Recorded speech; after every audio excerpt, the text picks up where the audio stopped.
interesante poder recordar todas las implicaciones de la pasión de Cristo.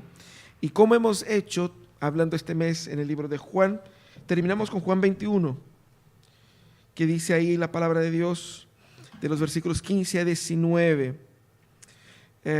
Vamos a leer todos juntos porque es una porción muy pequeña de la palabra. Dice: cuando terminaron de desayunar, Jesús le preguntó a Simón: Simón, hijo de Juan, ¿me amas más que estos? Sí, Señor, tú sabes que te quiero, contestó Pedro. Apacienta mis corderos, le dijo Jesús. Y volvió a preguntarle: Simón, hijo de Juan, ¿me amas? Sí, Señor, tú sabes que te quiero. Cuida mis ovejas. Por tercera vez Jesús les preguntó: Simón, hijo de Juan, ¿me quieres? A Pedro le dolió que por tercera vez Jesús le hubiera preguntado: ¿me quieres? Así que le dijo: Señor, tú lo sabes, tú sabes que te quiero. Apacenta mis ovejas, le dijo Jesús. De veras te aseguro que cuando eras más joven, te vestías a tú mismo e ibas donde querías. Pero cuando seas viejo, extenderá las manos y otro te vestirá y te llevará a donde no quieras ir.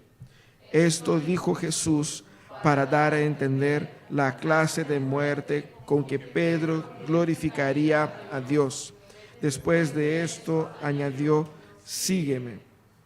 Todo eso que hemos leído pasó después de la resurrección de Jesús. Él ya había aparecido a los discípulos. Ese periodo entre la resurrección y la ascensión y la venida del Espíritu hay unos 40 días de un cierto sabor, así como agridulce, una cosa así medio rara, porque todavía Cristo no había ido, pero tampoco estaba aquí el 100%, porque estaba en una otra configuración, y más que nada ellos no sabían qué iba a pasar. El punto estaba en qué iba a pasar mañana. Es más o menos como algunos de ustedes se recordarán de esta película, ¿cierto? Ustedes saben el nombre, no necesita decir, ¿cierto? Que es El día después de mañana. ¿Qué pasa con esa película? Viene un cataclisma global, de manera a congelar todo el hemisferio norte, una cuestión bien rara. Y la pregunta que hace el título de la película es: ¿qué va a pasar después que termine esa crisis? ¿Cómo viviremos? ¿Cuál será el día de mañana? Esa era la pregunta que estaba instalada en la cabeza de los discípulos después de la ascensión de Jesús. Ellos no sabían exactamente qué hacer con Jesús. ¿Cómo vivir ahora? ¿Cómo ajustar la vida alrededor de eso? Tanto que en el capítulo 21 comienza con Pedro llamando a algunos de los discípulos a pescar. No necesariamente era una apostasía al ministerio de Jesús, sino que claramente ellos habían estado 3 años con Jesús, probablemente necesitaban de dinero. Pero también indicaba un posible cambio de ruta futuro. Es decir, bueno, fue bueno mientras duró, pero ahora tenemos que dedicarnos a otras cosas. Probablemente eso de ir a pescar apuntaba hacia el futuro que tenían ellos pensado. El día después de mañana para Pedro sería algo similar a eso: volver a pescar, volver a una vida, entre comillas, normal. Ellos estaban pescando y no pescaron nada. Viene Jesús en una escena similar a la escena donde Jesús se encuentra con ellos en primer lugar. Y Jesús les orienta a que pescaran al otro lado y encuentran muchos pescados. Muchos, pero muchos mismos, al punto de sacar cuentas. O sea, era algo muy importante. Y Jesús entonces desayuna con ellos. Una escena muy hermosa. Y en ese contexto viene la conversación que vimos con Pedro. Es interesante porque hoy día vamos a hablar del amor que envía. Pero nosotros hablamos de enviar porque hemos entendido la idea de de hechos, ya tenemos hechos en nuestras mentes, pero ellos todavía no. Ellos todavía no habían pasado por el Pentecostés, no habían pasado por ese poder del Espíritu Santo. Ellos estaban paralizados. Y paralizados por diversas razones. Y exactamente por eso que Jesús va constantemente apareciendo a ellos. ¿Cómo hace Jesús entonces para preparar a los discípulos y sacarlos de esa parálisis en la cual ellos se encontraban? Primeramente, Jesús aparece a varios de ellos para decir, oye, aquí estoy vivo. Come con ellos para decir, no soy un espíritu, un fantasma, soy una persona. No soy una persona con las mismas condiciones que era antes, porque he derrotado la muerte, estoy al otro lado, pero soy una persona, estoy aquí, ¿cierto? También Jesús motiva a los discípulos de diversas maneras, animándoles, orientándoles. Jesús también les da orientación sobre qué deben hacer. Por eso ellos estaban en Galilea, porque Jesús dijo, ve a Galilea porque ahí me encontrarán. Jesús estaba orientando a los discípulos de diversas formas, pero por sobre todo, lo que culmina ese periodo de preparación pre-Pentecostés era la restauración de Pedro. Pensemos por un instante en la negación de Pedro. Pedro era el principal de los discípulos, el más arriesgado, el que dijo, moriremos contigo. Fue el que sacó de su espada y en la noche en que Jesús fue traicionado, le cortó la oreja a Malco. Yo creo que quizás si hubiera estado Judas ahí, le había cortado la cabeza, pero él trató de proteger a Jesús de alguna manera. Él de verdad era un tipo aperrado. De verdad, él se había lanzado y tenía ese ímpetu. Y fíjense ustedes que todos huyeron. Pero Pedro siguió a Jesús. Pero el problema es que en su ímpetu, él fue confrontado con su carnalidad y tuvo miedo y negó a Jesús. Todos obviamente estaban avergonzados de haber abandonado a Jesús, pero de cierta manera Pedro estaba en una situación peor. Pedro, que se consideraba el líder de ellos, o que tenía una dedicación, según él, superior a la de los demás, ahora estaba en una situación inferior a que todos los demás. Por el contrario de los demás, él había negado a Jesucristo 3 veces. Y peor, Jesucristo le había dicho que él lo negaría y él lo negó. Así fue. Él estaba en esa situación. Pedro, en su corazón, se consideraba incapaz de ser un seguidor de Jesús, de ser un apóstol de Jesús. Él estaba inviable, emocional y en su perspectiva espiritualmente. Pero de cierta manera la negación de Pedro representa la negación de todos ellos. Porque si bien Pedro era el más lanzado, de cierta manera muchas veces lo hacía en representación de los demás o estimulando a los demás. La negación de Pedro representaba la negación de todos los demás y la restauración de Pedro representaba también la restauración de los demás. Porque Pedro iba a tener un espacio importante, un liderazgo importante en ese nuevo momento que la iglesia viviría. Por eso que la resurrección la restauración de Pedro es importante, de ella vamos a hablar hoy día. Pero quiero llamar la atención a ustedes en el texto, como hemos leído, Jesús hace 3 preguntas a Pedro. Primeramente Jesús le pregunta, Pedro, ¿me amas más que estos? Es decir, tú me amas más que ellos me aman a mí. Y Pedro le dice, sí Señor, tú sabes que te amo. Y entonces el Señor dice, apacenta mis corderos. Luego el Señor le pregunta otra vez, pero una pregunta levemente diferente. Él dice simplemente, Pedro, ¿tú me amas? Y Pedro responde, sí Señor, tú sabes que te quiero. Entonces Jesús dice, cuida mis ovejas. Y por tercera vez Jesús le pregunta, Pedro, ¿tú me quieres? Y Pedro, entristecido, dice, Señor, tú sabes todas las cosas. Tú sabes que te quiero. Fueron 3 las negaciones de Pedro, pero fueron 3 veces en que Pedro declaró amar a Jesús. Fueron 3 veces las veces en que Pedro negó a Cristo. Pero 3 veces Cristo envía a Pedro a cuidar a su rebaño. Jesucristo restaura a Pedro de esa manera. Pero hay un detalle que muchos autores han comentado sobre ese texto. Juan, el evangelista, utiliza dos palabras para amor ahí. Hay dos palabras comunes en el Nuevo Testamento para amor: agapao y fileo. Y Jesucristo utiliza esas dos palabras, pero Pedro utiliza solamente una de ellas. Entonces ellos van a decir que la construcción está tal cual como hemos leído en el texto de la NBI. Jesús pregunta, ¿me amas? Y él responde, te quiero. Es levemente diferente. Algunos van a decir, son palabras sinónimas y no hay ninguna diferencia. Otros van a decir, sí, hay alguna diferencia de intensidad, de valor. Ambas palabras han sido utilizadas por Dios, ambas palabras han sido utilizadas por Jesús, pero hay ciertas nuances. Yo creo que, así como Hendrickson y otros, que pese al hecho de ser sinónimos, esas palabras presentan alguna diferencia en este contexto específico de ese texto.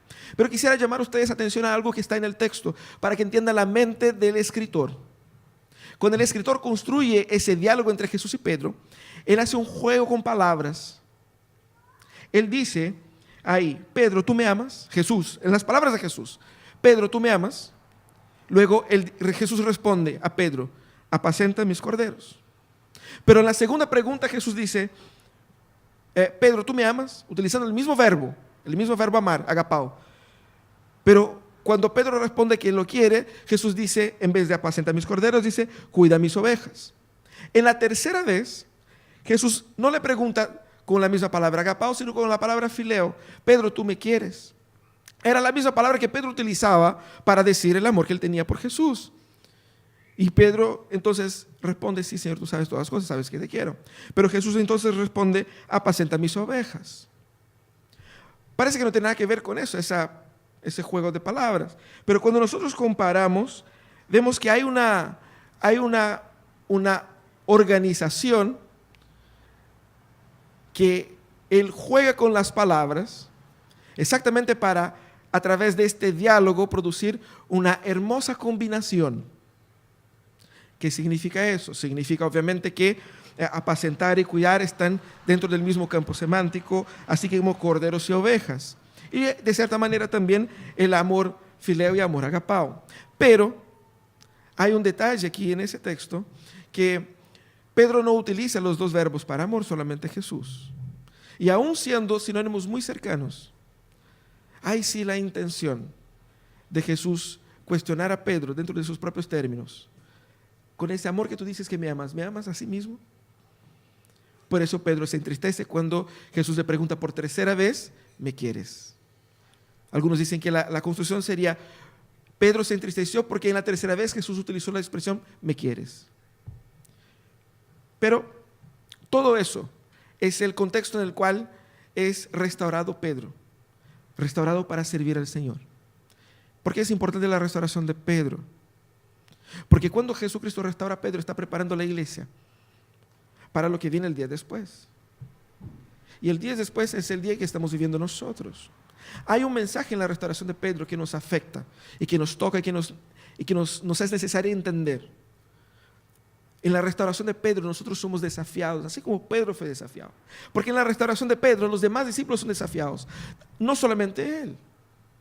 Por lo tanto, pensemos aquí qué desafíos el Cristo resucitado deja para la iglesia de hoy a partir de la restauración de Pedro y de los apóstoles.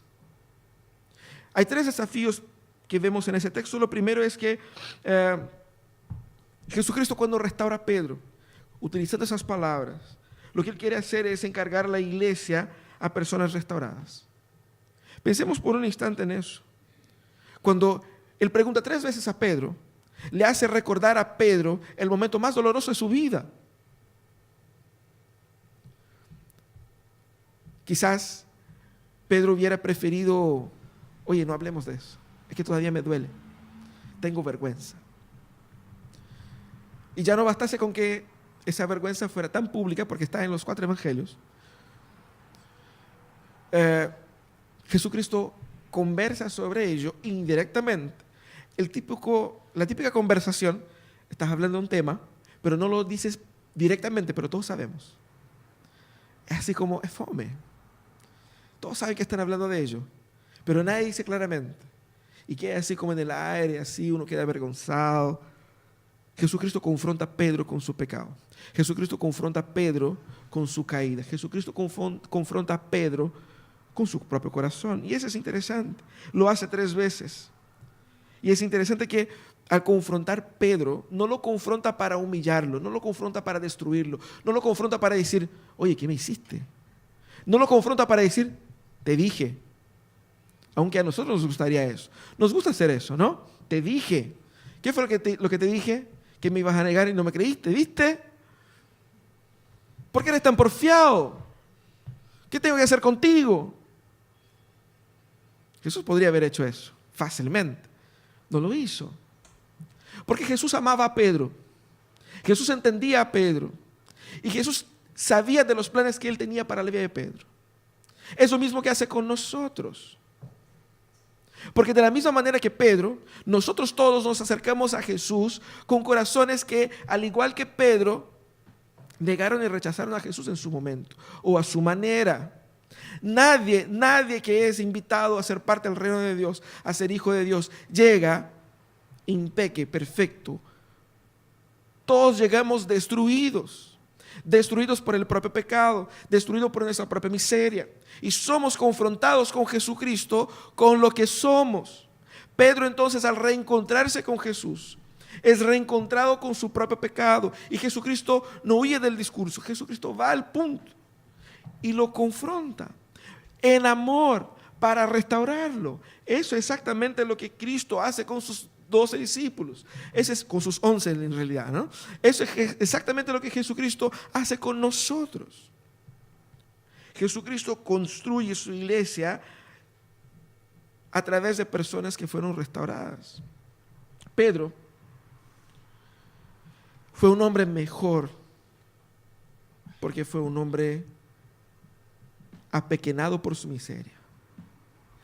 Pero fue un hombre más grande porque fue un hombre restaurado por la gracia de Dios. Es así como Dios va construyendo la historia. Pedro es perdonado por Cristo, y cuando Cristo perdona a Pedro, Él de cierta manera perdona y restaura a los demás discípulos y los llama. Interesante la comparación que hay en el texto, que al inicio del capítulo Pedro dice, vamos a pescar, pero al final Jesucristo dice, apacenta mis corderos. No vayan a pescar, no vayan a pescar. Yo les hice pescadores de hombres. Recuerden de eso. Y ustedes no son dignos por su propia dignidad, ustedes son dignos porque yo les he restaurado. Y eso es lo hermoso. Pedro, en ese contexto entonces, experimenta la gracia de Dios en su dimensión más íntima. Porque nadie va a entender la gracia de Dios mientras no se sienta en la situación en la que Pedro estuvo cuando negó a Cristo. En ese momento Pedro dijo, yo sí merezco con todas mis fuerzas el infierno, porque yo negué al Salvador del mundo, no una ni 2 veces, sino que 3 veces. Horas después de haber dicho que yo moriría por él. Pedro seguramente dijo, yo sí más que todos merezco el infierno. Ahí es donde la gracia de Dios se encuentra a Pedro. Y lo peor de todo es que eso no fue algo privado, fue algo público. Y fue un drama que él vivió públicamente, pagando por la boca porque era un tipo muy extrovertido. Pero él lo vivió, él experimentó la gracia de Dios de la manera más íntima, pero de la manera más pública a la vez. Jesucristo construye su iglesia en base a personas que fueron restauradas. Nadie está aquí porque ha llegado por sus propios méritos y por sus propios logros. Mires al pecado de su corazón, el pecado más grande, el pecado oculto, el pecado conocido, el pecado más pernicioso, más maligno de su corazón. Y recuerda que Cristo te puede restaurar. No vaya a pescar, no ande a hacer otras cosas. Seguramente no mereces un lugar en la mesa de Jesús, por la misma razón que no lo merecías antes de ese pecado y no lo vas a merecer después. Él nos hace merecedores en los méritos de nuestro Hijo Jesucristo. Él nos restaura y Él construye su iglesia con personas que fueron restauradas. Los discípulos, cuando fueron a predicar en el templo, ellos fueron a predicar para las mismas personas a las cuales ellos negaron a Jesús. Pero ya no tenían temor ni vergüenza, porque cuando Cristo nos restaura, todo se hace nuevo. Así es como Jesús construye su iglesia. Pero la segunda cosa es que Jesús demanda de su iglesia un amor total a Cristo. Interesante que Jesucristo pregunta a Pedro algo muy especial. Pedro, ¿tú me amas? Ese es el centro de la discusión. ¿Me amas? ¿Me amas a mí? Eso confrontaba de cierta manera mucho del ímpetu de Pedro antes, que tenía que ver con el amor de Pedro por Pedro, ese Pedro que seguía a Jesús, ese Pedro chorro, ese Pedro valiente, ese Pedro dedicado, ese Pedro santo, ese Pedro consagrado. Pedro amaba eso. Él se amaba a sí mismo en esa figura. Él amaba su propio ministerio, él amaba el futuro que ese Pedro iba a tener. Y quizás él se lanzó como discípulo de Jesús. Obviamente por algún conocimiento bíblico, por alguna motivación espiritual, obviamente no estamos negando eso, pero en gran parte él tenía un gran amor por el Pedro que amaba a Jesús. Él tenía tanta certeza de su amor por Jesús, estaba tan convencido de su amor y de su fidelidad a Jesús, que él amaba a ese Pedro. El problema es que su negación, su caída, reveló su ídolo. Y su ídolo quedó en pedazos. Y no quedó nada más. Nada más. Jesucristo no le pregunta a Pedro, ¿por qué hiciste? Jesucristo no le pregunta a Pedro, ¿por qué no me hiciste caso? Jesucristo no pregunta nada más a Pedro. Jesucristo pregunta lo esencial, pero a la vez lo más difícil. Pedro, ¿tú me amas? Es interesante porque todo lo que Jesús exige de Pedro es amor. Pero en 3 preguntas, Él hace ver qué tipo de amor Él exige de Pedro.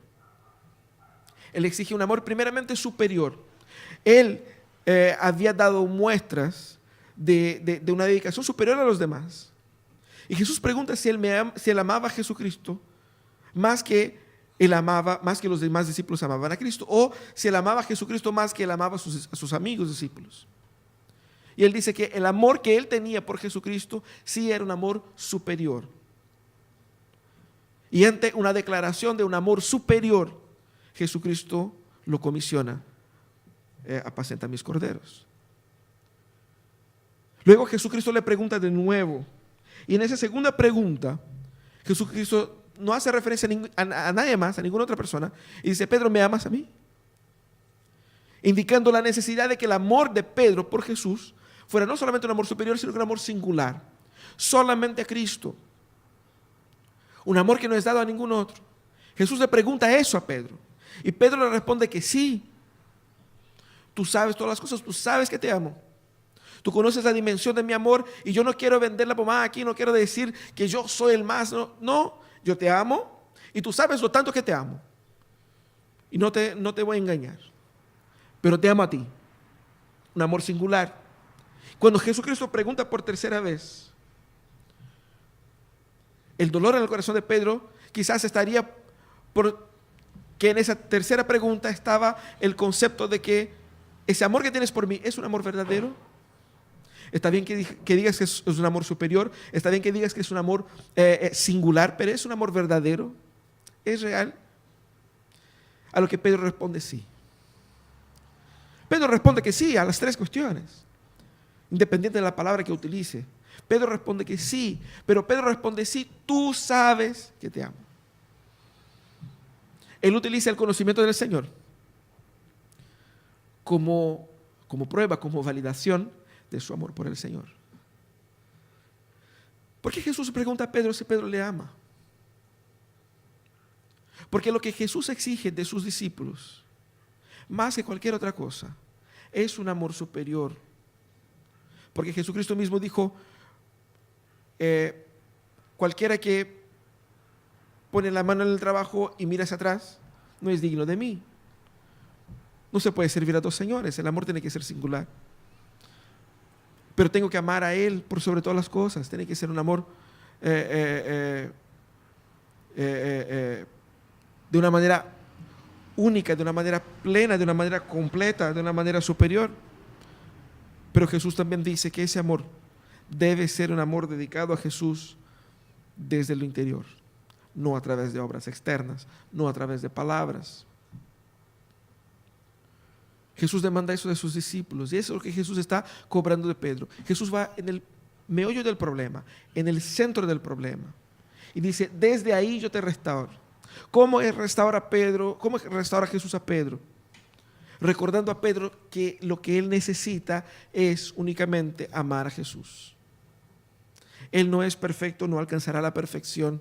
Lo que él necesita entender que él necesita amar a Jesús. Si él ama a Jesús, él será capacitado a hacer lo que Cristo quiere que él realice. De eso se trata. La pregunta que nosotros nos hacemos hoy día es, ¿amo yo a Jesucristo?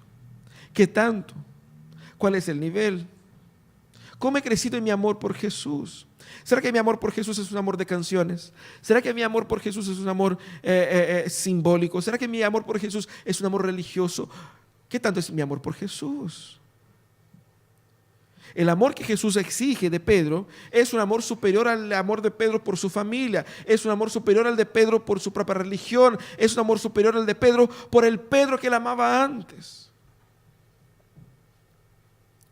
Por lo tanto, lo que Jesús exige de nosotros es que nosotros abandonemos a los falsos amores de la vida y seamos confrontados con esa pregunta. ¿Y tú me amas? ¿Tú me amas más que amas a tu familia?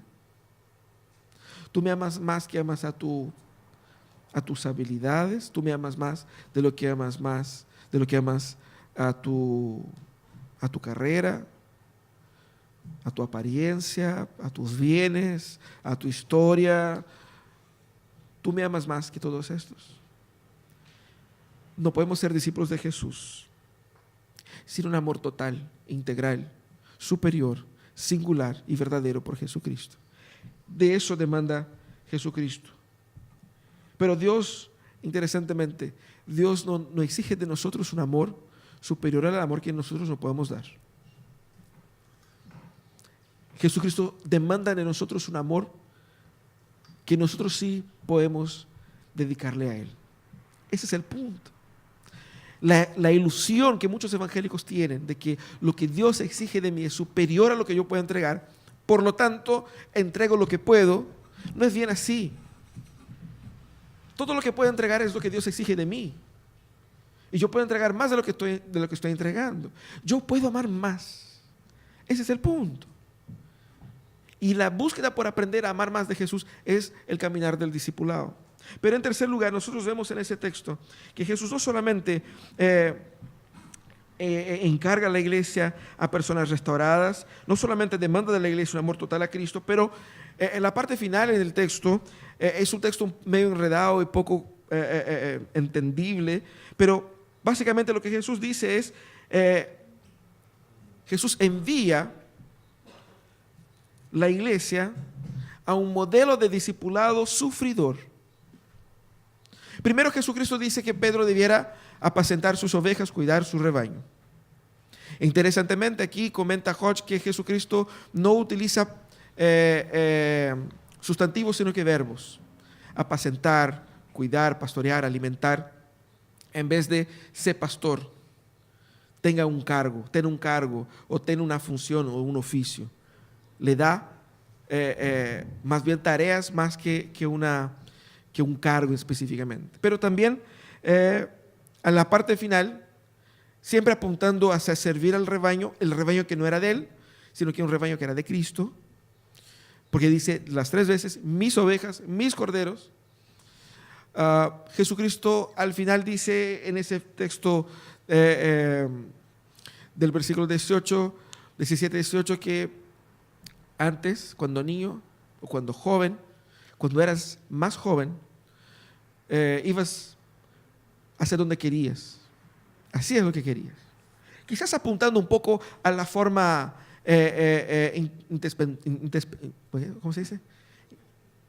No, esa es otra palabra. La forma muy arrojada, muy entregada, muy dada de Pedro de lanzarse a hacer lo que quería, lo que pasaba por la cabeza. Sin frenos. Así era Pedro. Eso es lo que Jesús apuntaba. Pero Jesús entonces dice, pero cuando seas viejo. Apuntando que en ese momento quizás Pedro no era ni joven ni viejo. Así como algunos de nosotros. Ni joven ni viejo, estamos ahí, ¿no? Cuando seas viejo. Otro te vestirá. Extenderás la mano. Otra persona te vestirá.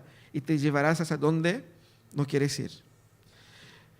Probablemente esas palabras hacen referencia a como dice el texto mismo, a la muerte de Pedro. Pedro vivió 30 años más después de este evento, ¿no? Extender las manos era un término muy común para referirse a la crucifixión. Es utilizado en diversos textos, tanto textos seculares de la época como en algunos textos bíblicos. Era un término común, una terminología común para crucifixión, ¿no? Y el vestirse tenía que ver con el calzar ese palo, esa soga que le ponían de atravesado.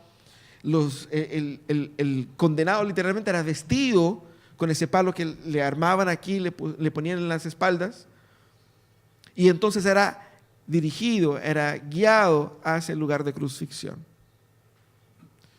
Interesantemente que uno se queda a preguntar, mira, ¿qué clase de charla motivacional es esa de Jesús? Jesucristo está para orientar a sus discípulos, animar a sus discípulos, guiar a sus discípulos, debiera hacer algo positivo. Ánimo, ustedes van a vencer, ustedes van a alcanzar el mundo, multitudes se convertirán. Jesús pudiera haber dicho eso.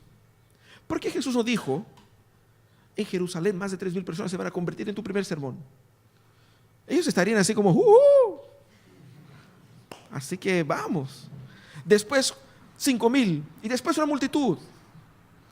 Y el evangelio va a penetrar todas las clases sociales, va a llegar a todas las regiones del continente y vamos a hacer una potencia.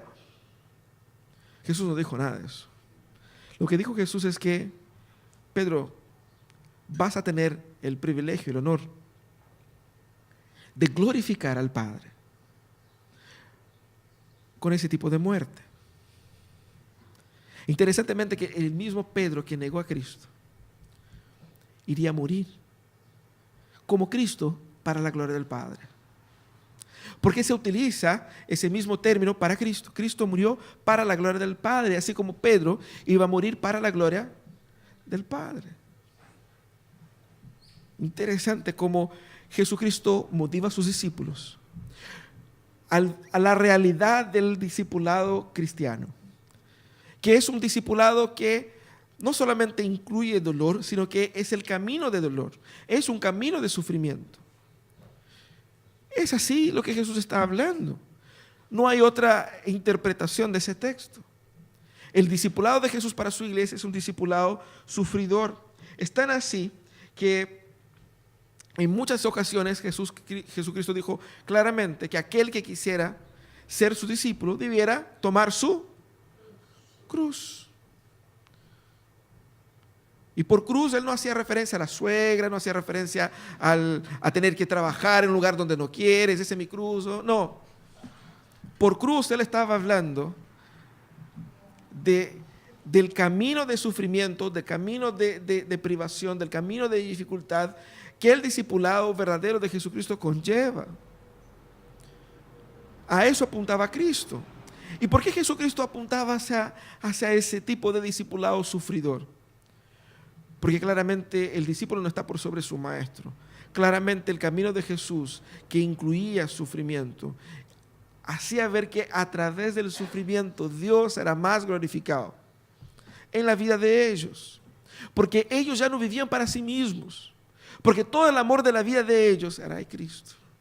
Y todo el amor de la vida de ellos era Cristo, porque ellos estaban con el pie en el infierno y Cristo los sacó de allá.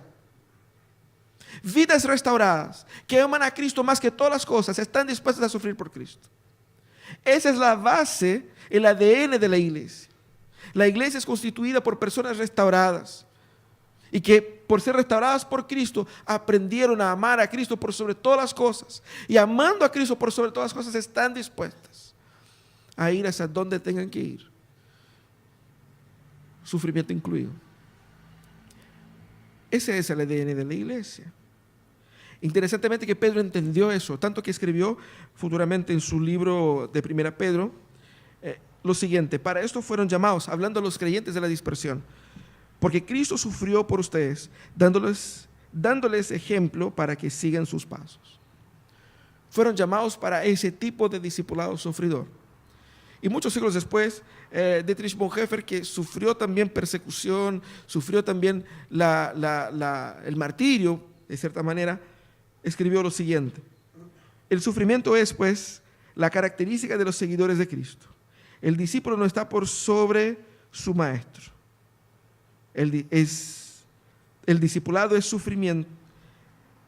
El discipulado es sufrimiento obligatorio. El discipulado es sufrimiento obligatorio.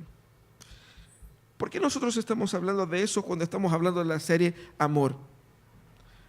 Iba tan bien cuando hablaba de amor. Amor es bonito, porque el amor me hace sentir bien. Amor me hace sentir mejor. Yo vuelvo a la casa feliz. Hablamos de amor. Amor es lindo. Pero cuando vemos en la descripción gráfica del amor, vemos la cruz. Y la cruz es sufrimiento. Y cuando vemos la descripción gráfica del amor que Cristo exige de nosotros, también vemos cruz. No la cruz de Cristo, porque aquella cruz Él llevó solito. Pero vemos nuestra cruz. Cuando hablamos del amor por Jesús, también hablamos de cruz, de nuestra cruz, de la cruz de los discípulos de Jesús. La cruz de aquellos que, mereciendo el infierno, fueron restaurados por Jesús, que aprendieron a amar a Jesús y ahora son llamados no a un camino de gloria y éxito y beneficios y prosperidad, son llamados a sufrir por Jesús. Y son llamados a sufrir por Jesús no porque el evangelio no funciona o porque Dios no nos puede librar. Somos llamados a sufrir por Jesús, porque sufriendo con Cristo participamos de la obra que Cristo realiza. Si queremos redención, no podemos evitar la cruz. Si queremos ser instrumentos de la redención de Jesucristo en el mundo, no podemos evitar nuestra cruz. Pero nuestra cruz glorifica a nuestro Salvador. Y nuestra cruz es el instrumento de Jesús para sanar, restaurar, cuidar. Y es el camino para efectivamente hacer lo que Pedro tenía que hacer: cuidar al rebaño de Cristo. Ese es el amor de Jesús. Eso es lo que Jesús espera de su iglesia. ¿Qué tipo de cristianismo Jesucristo, el Cristo resucitado, espera de nosotros? No hagamos ilusiones. El Señor nos ha llamado a amar a Él por sobre todas cosas. Y yo necesito aprender a amar a Cristo, cargando mi cruz. Porque yo, así como Pedro, estuve con los dos pies, las dos manos, la cabeza en el infierno. Y de allá me sacó Jesucristo. Y me sacó del infierno para que yo aprendiera a amar a Él. Y es exactamente lo que aquellos que aman a Jesús hacen después de su restauración. Toman su cruz y siguen su maestro, que es su amor, que es su dueño, que es su Señor. Vamos a orar.